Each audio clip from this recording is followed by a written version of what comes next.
much, Judith, for agreeing to do this interview. This is the Arbitration Pitch, and we are delighted to have you. Now, please tell me about your journey of becoming a partner as an arbitration practitioner. Sure. So I've been a partner in the London arbitration team at Baker McKenzie since 2021. Still settling into the new role of partnership. But I qualified back in 2010 at another firm and worked there in a broad disputes team. So I was doing a real mix of contentious work, litigation and arbitration, lots of ADR, mediation, that kind of work, across a variety of sectors. But probably once I'd been practicing for about 3 years, I went on secondment to a client, an oil and gas major, and worked there for about a year. And a lot of the work that I was doing there was international arbitration work. And so when I returned to my firm, I was very focused on continuing that work because I had very much enjoyed it and I'd enjoyed working in the energy sector. Yeah. So probably then from when I was 4 or 5 years qualified, my practice was really focused on the specialism of arbitration. And I went on from there to do a whole mix of commercial arbitration, mostly in the energy and infrastructure space. And then moved into doing investment treaty arbitration too, and certainly that's a lot of what's keeping me busy at the minute. But I do have quite a mixed practice and I very much enjoy that about the job. It's been a very fun road to partnership, and as I say, I'm still settling into that role but enjoying it very much. Awesome. You talk about investor treaty arbitration, and I just wanted to find out, apart from that area, what are some of the hot spots in arbitration now? So I think, picking up on the investment treaty point first, what we tend to see is that when there is geopolitical instability, that generally triggers investor claims, whether it's for outright expropriation or something else. With the way of the world over the past few years in particular, we've seen a lot of that kind of work coming in. But also I think, interestingly, I said earlier that I do quite a lot of work in the energy space.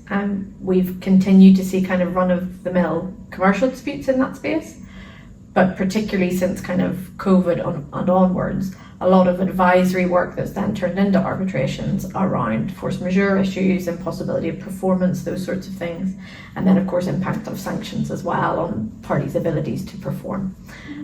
So real mix. I think in terms of where we're thinking things will go next, with the energy transition and moving away from carbon into new energy sources, we anticipate that'll be a route to further disputes in the future. So yeah, starting to see that coming in as well. Wow, that's interesting. And do you anticipate that people who like to go into such spaces have to do some specialized training, or they could learn on the job?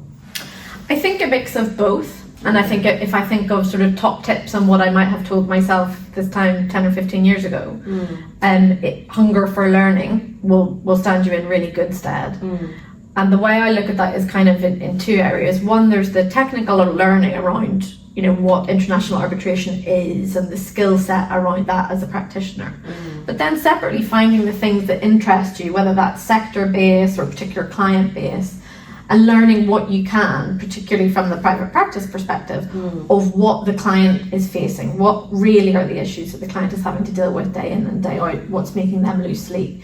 If you can really understand that, then absolutely it will make you a better disputes lawyer. And I think for me personally, I've learned an awful lot over the years from times that I've spent on secondment to clients, and also just working with clients over the course of the dispute. You really are in a unique position of being able to learn a lot about their businesses, and hopefully then that puts you in good stead to be able to continue to work for them in the future. So I guess there's a lot of working with people and getting to know people with arbitration. Do you do some mediation as well, and would you prefer one over the other? Oh, that's a very difficult question. I do quite a lot of mediation, yes. We do a lot of alternative dispute resolution, and obviously for most of our clients, none of them want to be in a dispute scenario at all.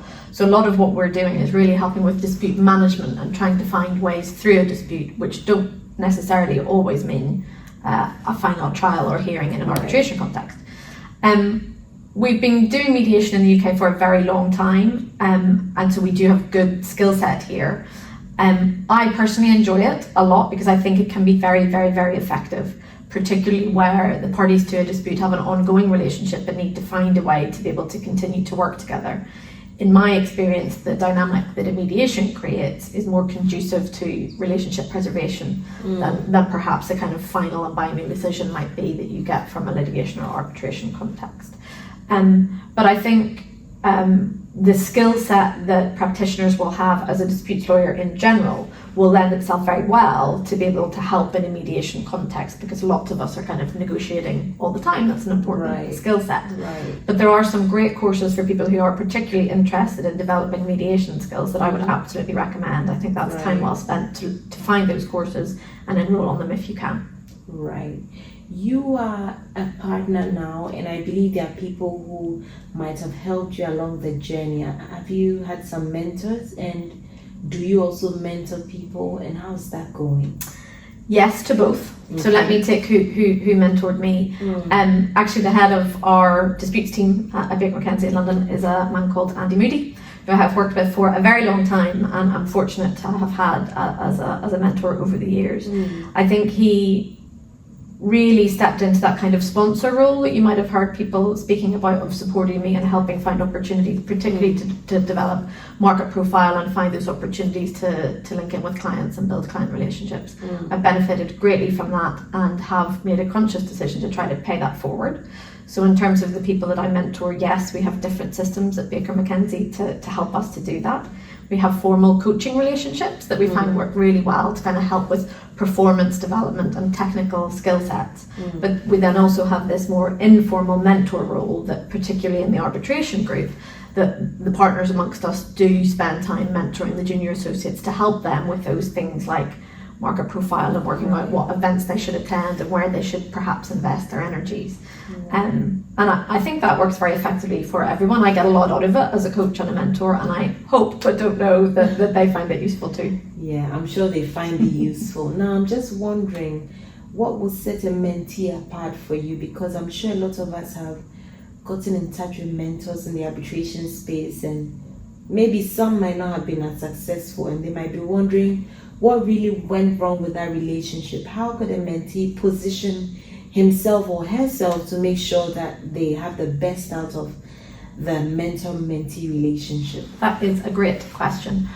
I think organization goes a long way in all facets of life, but particularly in any kind of mentor or coaching relationship. At the end of the day, we're all responsible for our own careers. Absolutely. And you can find people to help you along the way, absolutely. But if you are organized and proactive in terms of how you want to work with a mentor, it will really pay dividends. I think if you can come and say, these are the 3 things I'd like to talk about today, that's massively helpful for the mentor, because you can give it some thought in advance and hopefully then mean that the time that you spend together is as productive as it can be. So that's what I would say, first of all, organization. Second of all, I would say chemistry. Personal chemistry is actually really important in terms of that mentor-mentee dynamic. And I think don't be afraid if you don't think that chemistry is quite right to have a quite click. Yeah, sometimes it happens, right? I think don't be afraid to acknowledge that and then try to look out for other opportunities for mentoring. Because otherwise, if it's not quite working for either party, you know, it's quite a big investment of time, and it might not be time well invested if it's not quite the right match. Right. That's interesting. You know, it's just one of the things that usually happens, that we don't find too many Africans in this space. And I don't know if you've noticed that, and how you think that more Africans can come into the space of international arbitration, or that there could be something that they could do to make sure that they break into that space.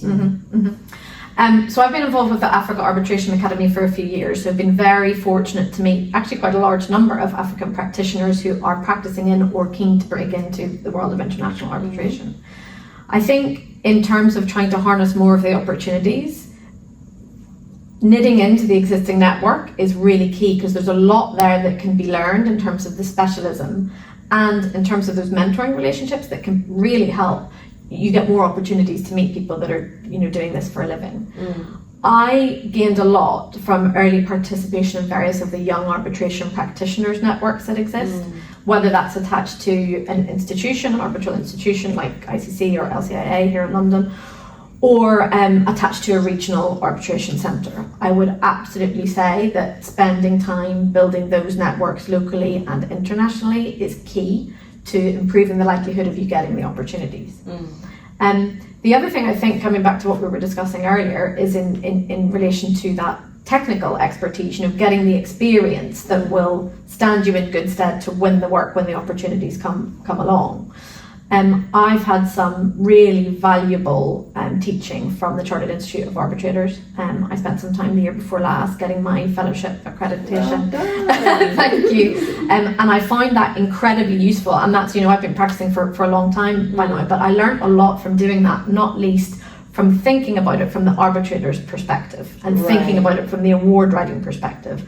I think kind of flipping the table a little bit and looking at it from the other side rather than as purely as the advocate was very useful for me. And again, I would commend that to anyone who's keen to get involved. The Chartered Institute, I think, has a really great network that you can plug into, including across the continent. And I would highly, highly recommend anyone that's interested to look at what they have on offer and plug into it. Well, thank you so much, Judith, for joining us for this interview. I just have one more question, maybe two. Go for it. Yeah, and I'd like to find out from you, and you look into the camera and just tell us 3 things that young arbitration practitioners should do to build a great practice, because I believe you've been around for a while and you've seen all the things. So what are some 3 things I think we should definitely do to make sure that we are great arbitration practitioners? I would say commit to the specialism, learn what you can, and have fun along the way. There's a wonderful network of practitioners out there who are very glad to welcome new joiners. So don't be afraid to reach out, make the most of the network that already exists, and hopefully build on it for your future success. Oh, thank you so much. Now, if Judith is not in the office and being an amazing partner, what is she doing? She's resting from the time that she's been in the office. No, I'm joking. I love living in London. As you can probably tell from my accent, I'm not originally from here. I'm Irish originally. Okay. And came here a long time ago thinking that I might stay for a couple of years. And here I am nearly 20 years later. Wow. So I try to make the most of what this brilliant city has to offer, not just professionally, but personally too. So I enjoy theatre, going to sporting events, and just generally soaking up the brilliant atmosphere of being in this great city. Awesome. Thank you so much for agreeing to this My pleasure. interview.